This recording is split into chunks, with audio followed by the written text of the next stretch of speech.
মদন মোহনকে বিক্রয় করল। দেখতে দেখতে কিছুদিন কেটে গেল। ওই গোকুল মিত্রের বংশে একটা নিয়ম রয়েছে বাবা, সবাই কিন্তু ওই হুকা খেত, হুকা, সবাই ওই গাঁজা খেত, হুকা। ওদের একটি চাকর ছিল, সেই চাকরটির নাম পচা।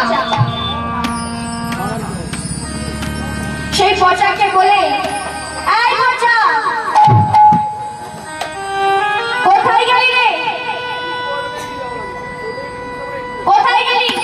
সকাল হয়ে গেল, আমার হুকাটা কেন সেজে দিলি না?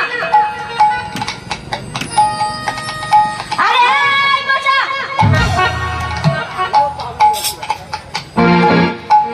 এই বলে সেই পচা কি হলো মা, না সেদিন না জ্বর হয়ে গেছে বাবা। সেদিন তার শরীর অসুস্থ, সে আর আসতে পারল না। আর মদন মোহন মনে মনে চিন্তা করল, না এই সময় এসে গেছে ওই গোকুল মিত্রের ঋণ শোধ করার। এই বলে মদন মোহন কি করলো, না সেই পচার বেশ ধরে যাচ্ছে কোথায়, না জমিদার গোকুল মিত্রের কাছে হুকাটা সেজে দিতে।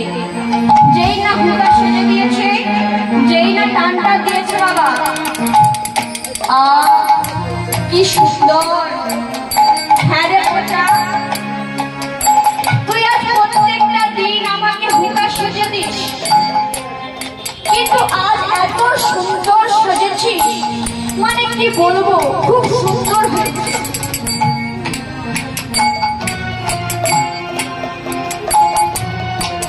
বা খুব সুন্দর সেজেছিস কিন্তু আজ। এই বলে এদিকে ব্রাহ্মণ মশাই এসেছে মদন মোহনের সেবা করতে। মদন মোহনের গা থেকে তামাকের গন্ধ আসছে, আর হাতটাকে যেই না পুষতে যাচ্ছে, হাতে দেখছে না হাত ঝলসে গেছে। যেই না দেখেছে, ব্রাহ্মণ মশাই ডাকছে, জমিদার বাবু,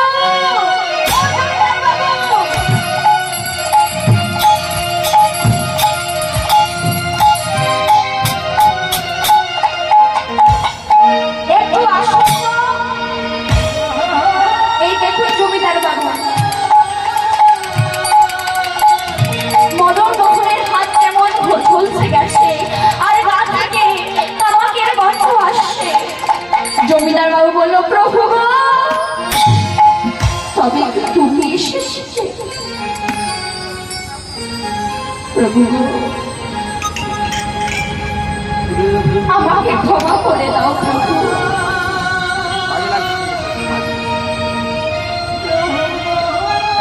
আমার ভুল হয়ে গেছে প্রভু, আমাকে ক্ষমা করে দাও, আমার কারণে তোমার হাতটা ঝলসে গেছে।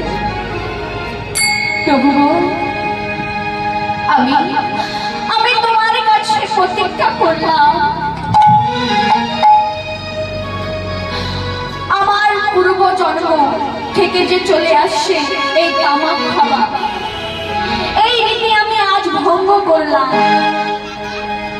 আমার পরবর্তী জন্ম যেন কেউ না আর তামাক খায়, আমি এই রীতি আজ থেকে ভঙ্গ করলাম প্রভু।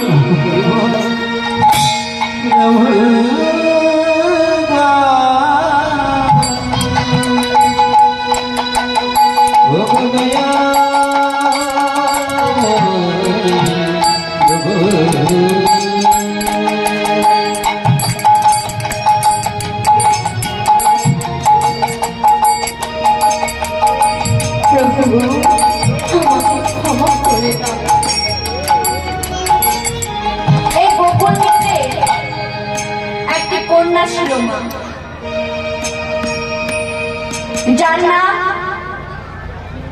বিষ্ণুপ্রিয়া। তার গোটা গায়ে গলা পচা কুষ্ঠ রোগ রয়েছে, তাই সে বাগানে একটি ঘর করে রয়েছে।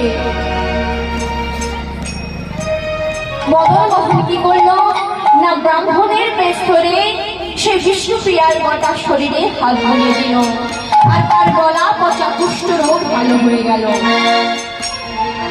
আর গোকুল মিত্রের দিন শোধ হলো বাবা। আর এদিকে